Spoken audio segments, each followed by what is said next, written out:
ধর্মের সার। ধর্ম ঠিকভাবে উপলব্ধ হলেই তাকে ঠিকভাবে পালন করা যায়। ধর্মের সারকে বোঝার চেষ্টা করুন। সারকে বুঝতে পারলে তবেই তাকে গ্রহণ করতে পারবেন। অন্যথা ভিতরের সার বস্তুকে বাদ দিয়ে কেবল খোলসটাকে নিয়ে পড়ে থাকতে হবে। সেজন্য সারকে জেনেই ধর্ম মানতে শুরু করতে হবে।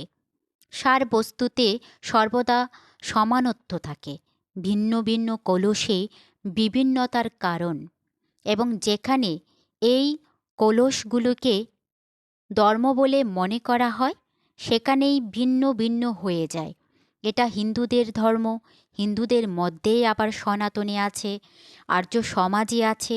এটা বৌদ্ধদের ধর্ম, বৌদ্ধদের মধ্যে আবার মহাযানে হীনযানে। এটা জৈনদের ধর্ম, জৈনদের মধ্যে আবার দিগম্বরী শ্বেতাম্বরী।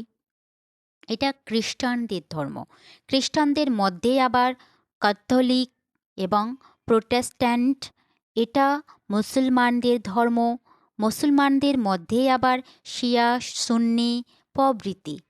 কেবল ভিন্ন ভিন্ন নহে, পরস্পর বিরোধীও।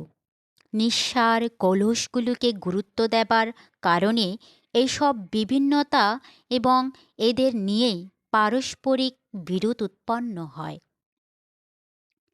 কেউ রাখে টিকি, কেউ বা রাখে দাড়ি। টিকি মোটা না পাতলা, দাড়ি মোচযুক্ত না মোচবিহীন। কেউ রাখে মাথায় লম্বা চুল, চুল বেশ পরিপাটি করে সাজানো। কারো বা রুক্ষ শুকনো চুল, জটা জটিল।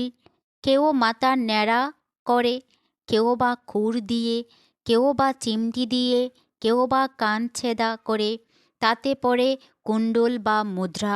কেউ বা লাগায় তিলক, কেউ বা চন্দনের, কেউ বা সিঁদুরের। কেউ এই রকমের, কেউ বা অন্য রকমের। কেউ বা পরে মালা রুদ্রাক্ষের বা চন্দনের বা তুলসীর। মাঝখানে লকেট যুক্ত না লকেটবিহীন। যদি লকেট থাকে তাহলে তাতে কোন দেবী দেবতা গুরু বা আচার্যের চিত্র বা চিহ্ন থাকবে। কেউ বা সবস্ত্র, কেউ বা নির্বস্ত্র। কাপড় পরলে ধুলাই করা না ধুলাই না করা, এই রঙের না ওই রঙের, এই রকম ঢঙের না ও রকম ঢঙের, ধুতি না লুঙ্গি, পাজামা না পাতলুন, কামিজ না কুর্তা, চাপকান না কোট, দুপলি টুপি না তুর্কি বা ইংরেজি টুপি। কেউ বা গলায় না বাহুতে বা কবজিতে বা পায়ে বা হাতের আঙ্গুলে সুতো বাঁধে। কেউ বা মন্ত্র, তাবিজ বা কবচ, তাতে শঙ্কা থাকবে না অক্ষর, না শব্দ, না মন্ত্র, না তন্ত্র, না যন্ত্র। কেউ বা হাতে নেয় পাত্র, কেউ বা হাতকেই পাত্ররূপে ব্যবহার করে। পাত্র নিলে সেটা কি মাটির, কাঠের, লোহার না অন্য কোনো ধাতুর। এই যে ভিন্ন ভিন্ন রূপ রূপকার, ভিন্ন ভিন্ন বাহ্যাড়ম্বর, বেশভূষা, আকার প্রকার, সাজ সজ্জা ভিন্ন ভিন্ন সম্প্রদায়ের প্রতীক মাত্র নহে, বরং এগুলো ভিন্ন ভিন্ন ধর্মের নাম দিয়ে পারস্পরিক কারণে পর্যবসিত হয়েছে। কবে কোন এক ধর্মনেতা তৃষ্ণার্ত জনতাকে অমৃতরূপ ধর্মরস প্রদান করেছেন, কিন্তু যে পাত্রে দিয়েছেন সেই পাত্রই আমাদের কাছে প্রমুখ বা প্রধান হয়ে দাঁড়িয়েছে। কালান্তরে যখন সেই পাত্র জীর্ণ হল তখন তাতে ছিদ্র হয়ে সমস্ত ধর্মরস বেরিয়ে গেল। জীর্ণ পাত্রটাই শুধু আমাদের কাছে রয়ে গেল। এই পাত্রের ধর্মরসকে আমরা কখনো জানলাম না, চোখেও দেখলাম না। অতএব এই জীর্ণ পাত্রটাই আমাদের কাছে ধর্মের রূপ নিয়েছে এবং তাকেই বুকের মধ্যে আঁকড়ে ধরে আমরা জীবনের সার্থকতা প্রতিপাদন করছি। যেমন ভিন্ন ভিন্ন রূপসজ্জা, তেমনি ভিন্ন ভিন্ন জড় নির্জীব নিষ্প্রাণ কর্মকাণ্ড আমাদের জন্য ধর্ম হয়ে গেছে এবং সেটাই আমাদের ঘাড়ে চেপে বসে আছে। শুদ্ধ ধর্ম অন্তর্হিত হয়েছে। আর আমরা চুল্লি চৌকিকে, কাঁচা আর সিদ্ধ তরকারিকে, জাতপাতকে, ছোঁয়া ছুঁতকে, এই বা ওই নদী পুকুর বা সমুদ্রে স্নানকে, এই বা সেই তীর্থে যাত্রা করাকে ধর্ম বলে মানতে শুরু করেছি। এই বা সেই মন্দির মসজিদ গির্জা চৈত্য উপাশ্রয় বা গুরুধারে সকাল সন্ধ্যা হাজিরা দেয়াকেই ধর্ম বলে মানতে শুরু করেছি। পূর্ব বা পশ্চিম দিকে মুখ করে দাঁড়িয়ে বা বসে, হাঁটু ভেঙে বা বদ্রাসনে বসে, হাত জোর করে বা অঙ্গুলি প্রসারিত করে পঞ্চাঙ্গ অষ্টাঙ্গ বা দণ্ডবত প্রমাণ করে। এই বা সেই দেবী দেবতা গুরু আচার্য বা ধর্মনেতার ছবি, মূর্তি, চরণ চিহ্ন, পাদপীঠা বা ধাতু অবশেষে অথবা তার উপদেশ গ্রন্থের সামনে বন্দনা করা, মাথা নত করা, দীপ জ্বালা, নৈবেদ্য চড়ানো, আবৃত্তি করা, শাঁখ বাজানো, নাচা গাওয়া, আজান দেয়া, স্তোত্র পাঠ করা, তার নামে মালা জপ করা অথবা তার বাণী পাঠ করাকেই ধর্ম বলে মানতে শুরু করেছি। এই প্রকারের ভয়ভীত চিত্তে কারো মানত করা, প্রসাদ ছড়ানো, জাত জড়োলা, জাদু টোনা অথবা ঝাড় ফুঁক করাকে ধর্ম বলে মানছি। কোনো অজ্ঞাত অদৃশ্য সত্তাকে সন্তুষ্ট ও প্রসন্ন করার জন্য মুরগি, ছাগল, গরু, মোষ, এমনকি মানুষ পর্যন্ত বলিদান দিয়ে থাকি এবং এটাকেই ধর্ম বলে মানছি। কেউ বলি দেবার সময় এক কোপে নিমেষের মধ্যে ধর আর মাথা আলাদা করাকে, কেউ বা আস্তে আস্তে যন্ত্রণা দিয়ে দিয়ে প্রাণীকে হত্যা করাকেই ধর্ম বলে মানে। এ সকল ভিন্ন ভিন্ন কর্মকাণ্ড যুক্ত ধর্ম বাজারে বিক্রি শুরু হয়েছে। আমরা ইচ্ছে করলে পয়সার জোরে এই ধর্মকে কিনে নিতে পারি। যে কর্মকাণ্ড স্বয়ং করা যায় না তাকে ভাড়া করা লোক দিয়ে করানো যায়। বাস্তবিক এটাই হচ্ছে সত্য ধর্মের ঘোর অবমূল্যায়ন। ধর্মের নামে ঘোর অধর্ম। সত্য ধর্মের উপলব্ধির জন্য আমরা যে সাধন পেয়েছি আমাদের না বোঝার কারণে সেটাই আমাদের জন্য বন্ধন হয়ে গেছে। কোন মহাপুরুষ আমাদেরকে অন্ধকারে চলতে দেখে একটা জ্বলন্ত মশাল আমাদের হাতে ধরিয়ে দিয়েছেন, যাতে আমরা তার আলোকে ঠিক রাস্তায় চলে নিজের জীবনযাত্রাকে কুশলতার সহিত পূর্ণ করতে পারি। কিন্তু কালান্তরে সেই মশালের জ্যোতি নিভে গেছে। আমাদের হাতে কেবল মশালের দণ্ডটাই ধরা আছে, আর আমরা মৌঢ়তাবশত দণ্ডটাকেই মশাল মনে করে ভূত হয়ে আছি। শিব চলে গেছে, সবও পড়ে আছে। মিথ্যা বাহ্য ছাড়েই আমাদের জন্য ধর্ম হয়ে গেছে। এইরূপ করুণ অবস্থায় আকণ্ঠ ডুবে যাওয়াতেই জৈনক প্রবাসী ভারতীয় বলেছেন, আমি বার্মায় এসেছি 40 বছর হয়ে গেছে।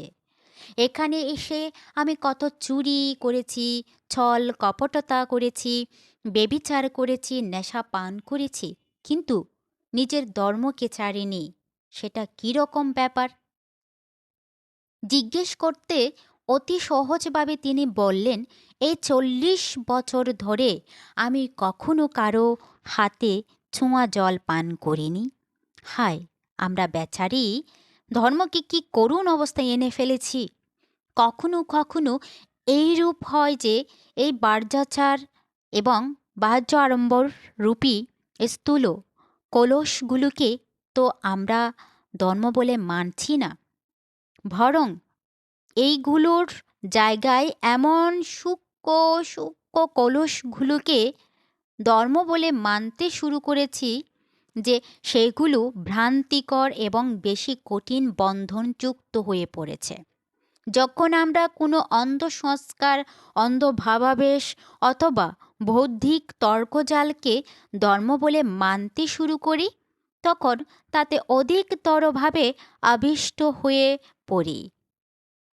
যে পরিবারে আমরা জন্মেছি, যেই পরিবেশে পালিত হয়েছি, যে সেই বংশ পরম্পরার কোনো সংস্কার সম্বন্ধে বারবার শুনতে থাকি।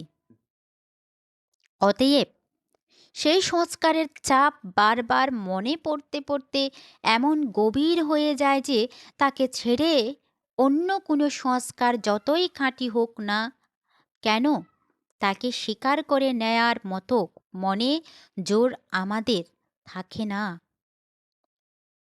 আমরা যে দার্শনিক পরম্পরাকে মেনে চলি, তার সঙ্গে আমাদের এক ভাবনাত্মক সম্বন্ধ জুড়ে যায়। ফলস্বরূপ তার বিপরীত অন্য কোনো দৃষ্টিকোণকে কখনো স্বীকারই করতে পারি না। অথবা এটাও হয় যে নিজের তর্ক বুদ্ধি বলে আমরা কোনো সংস্কারকে সক্রিয় বলে গ্রহণ করে নিই। তাহলে নিজের বুদ্ধিবলকে অত্যধিক প্রাধান্য দেয়ার স্বভাববশত অন্য কোনো সংস্কারকে যথার্থ বলে মানতে প্রস্তুত নই। পরম্পরাগত সংস্কার, হৃদয়গত ভাবুকতা অথবা বৌদ্ধিক তর্কজালের কারণে যখন আমরা কোনো সংস্কারের দাস হয়ে যাই, তাহলে তার প্রতি এমন গভীর আসক্তি উৎপন্ন করে ফেলি যে চিরদিনের জন্য তারই রঙের চশমা পরে ফেলি। অতএব ওই রঙের অতিরিক্ত অন্য কোনো রং আমরা দেখতে পাই না। এইভাবে যথার্থই আমরা শুদ্ধ ধর্ম থেকে অনেক দূরে সরে যাই, কারণ সকল কথাকেই নিজের চশমার রঙে বিচার করার আদত আমাদের হয়ে যায়। ধরুন, অন্ধবিশ্বাস অথবা বৌদ্ধিক কর্মজালের আকারে আমরা কোনো সিদ্ধান্তকে স্বীকার করে রেখেছি, কিন্তু তার প্রতি জাত আসক্তির কারণে ও সিদ্ধান্তকে স্বীকার করার উপরেই কেবল জোর দিয়ে থাকি। সেটার ব্যবহারিক দিকটাকে সর্বতোভাবে ভুলে যাই। কোন সিদ্ধান্তকে কেবল স্বীকার করে নিলে কী ফল পাওয়া যায়? মুখ্য কথা হচ্ছে, যদি সেই সিদ্ধান্ত যথার্থ হয়, তাহলে জীবনে তার প্রয়োগ চাই। যেটা জীবনে প্রযুক্ত হয় সেটাই যথার্থ ধর্ম, অন্যথা নিঃসার ভাবুকতা মাত্র, জড় বুদ্ধিবিলাস মাত্র। সৈদ্ধান্তিক স্তরে আমরা আত্মাবাদী না অনাত্মাবাদী, ঈশ্বরবাদী না নিরীশ্বরবাদী, দ্বৈতবাদী না অদ্বৈতবাদী, এতগুলো তত্ত্বের সংখ্যা গণনাকারী না ততগুলো তত্ত্বের সংখ্যা গণনাকারী, এই তত্ত্বের এই ব্যাখ্যাকারী না ওই ব্যাখ্যাকারী, এতে কী বা এসে যায়? আসল কথা হলো, ব্যবহারিক জগতে আমরা শুদ্ধ চিত্তে জীবন যাপন করছি কি না। নিজেকে যিনি ঈশ্বরবাদী বলে জাহির করেন, তাকেও দেখা যায় আগামীকালের চিন্তায় কত ব্যাকুল। যিনি নিজেকে অনাত্মাবাদী বলেন, তাকেও দেখা যায় নিজের অহংভাবে কতটা ডুবে আছেন। অতএব এই অবস্থাতে গোঁড়া সৈদ্ধান্তিক পক্ষ নিয়ে কী লাভ? মুখ্য কথা হচ্ছে ব্যবহারিক পক্ষের আচরণের। শুদ্ধচিত্তের যেই আচরণ, তাই ধর্ম। কোন বিশেষ বেশভূষা ধারণ করুন বা না করুন, কোনো বিশেষ কর্মকাণ্ড সম্পন্ন করুন বা না করুন, কোনো বিশেষ দার্শনিক মান্যতাকে মানুন বা না মানুন, সেটা আসল ব্যাপার নয়। কিন্তু যদি আমাদের মন মানস দেশ দৈমনস্যতাতে পূর্ণ থাকে, তাহলে আমরা সর্বদাই ধর্মহীন বলে জানতে হবে। আর যদি আমাদের মন মানস স্নেহ সৌমনস্যতা তাতে পূর্ণ থাকে, তাহলেই আমরা ধার্মিক বলে জানতে হবে। কোন বেশভূষা, কোন কর্মকাণ্ড, কোন দার্শনিক মান্যতা যদি আমাদের চিত্তবিশুদ্ধির পক্ষে সহায়ক হয়, তাকে অবশ্যই গ্রহণ করব। আর যদি আমাদের চিত্তশুদ্ধির সঙ্গে সেগুলোর কোনো সম্বন্ধই না থাকে, তাহলে সেগুলো অবশ্যই নিরর্থক এবং বর্জনীয়। আবার সেগুলো যদি আমাদের ধার্মিক বানাবার মিথ্যা ভ্রান্তি উৎপাদনকারী হয়ে থাকে, তাহলে তাকে বিষধর সাপের মতো ভয়ঙ্কর বলে মনে করতে হবে। অতএব সর্বদা তাকে পরিত্যাগ করতে হবে। যদি আমরা ধর্মের সত্য সার বুঝতে না পারি, তার অর্থ হল নিজের মধ্যে ভয়ঙ্কর বিষধর সাপ বিছাকে পুষে রাখার মতোই। মিথ্যা ভ্রান্তিতে অন্ধ হয়ে আমরা কতগুলো তুচ্ছ কুসংস্কারকে বুকের মধ্যে সযত্নে পুষে বলে থাকি, এটাই আমার ধর্ম, এটাই আমার অমূল্য রত্ন, এটাই আমার মণি। যতদিন পর্যন্ত না ধর্মের বাস্তবিক মণি লাভ করা যায়, ততদিন আমরা রিক্ত, আমাদের জীবন নিঃসার, কারণ সেটা নিরর্থক কর্মকাণ্ড এবং নিষ্কর্মা বুদ্ধিবিলাসে পূর্ণ থাকে। কিন্তু তা হলেও যদি আমরা এই বাস্তব সত্যকে উপলব্ধি করতে পারি যে এগুলো নিছক সারহীন কলস মাত্র এবং ধর্মের সার, তো চিত্তের শুদ্ধতার মধ্যে রাগ দেশ মোহের বন্ধন থেকে মুক্তিতে বিষম স্থিতির মধ্যেও, অর্থাৎ প্রতিকূল পরিবেশেও চিত্তের সমতা বজায় রাখার মধ্যে মৈত্রী করুণা মুদিতার মধ্যেই নিহিত। শুধু তাই নয়, যদি আমরা সঙ্গে এটাও বুঝতে পারি যে এ সকল গুণ আমাদের মধ্যে নেই, তবে দেরিতে হলেও ধর্মের সার আমরা একদিন লাভ করতে পারব। কিন্তু যদি আমরা ওই সব নিঃসার কলসগুলোকেই ধর্ম বলে মানতে শুরু করি, তাহলে শুদ্ধ ধর্মকে লাভ করার সমস্ত সম্ভাবনাই পরিসমাপ্তি ঘটবে। আমরা বাইরের কলসগুলোতেই রমিত হয়ে কখনো ভিতরের দিকে দৃষ্টিপাত করি না, আত্মনিরীক্ষণ করি না। এটা আমরা কখনো পরীক্ষা করে দেখি না যে যে ধর্মকে আমরা পালন করছি তার মাধ্যমে আমাদের মন মানসে কি পরিবর্তন সংঘটিত হচ্ছে। জন্ম মৃত্যু থেকে মুক্তির জন্য হাজার রকম চর্চা করব, হাজার আশা বাঁধব, কিন্তু বর্তমান জীবনে বিকারগুলো থেকে মনকে মুক্ত করার জন্য একটুও প্রযত্ন করব না। ধর্মের সার বস্তু হারিয়ে গেলে যতটা ক্ষতি হয়, তার চেয়ে কয়েক গুণ বেশি ক্ষতি হয় যদি আমরা নিঃসারকে সার মনে করে তারই চাপে পড়ে যায়। এর ফলে রোগ আরোগ্যের বাইরে চলে যায়। ধর্মের শুদ্ধতাকে জানা, বোঝা, পরীক্ষা করা রোগ মুক্তির সর্বপ্রথম আবশ্যক পদক্ষেপ। শুদ্ধ ধর্ম সর্বদাই স্পষ্ট এবং সুবোধ হয়ে থাকে। তাতে রহস্যময়ী সমস্যা থাকে না, সেখানে কোনো প্রহেলিকা থাকে না, মানসিক ব্যায়াম থাকে না, প্রতীক বা এবং অতিশয়োক্তিতে ভরা পাণ্ডিত্য প্রদর্শন থাকে না। যা কিছু হয় তা সহজেই হয়।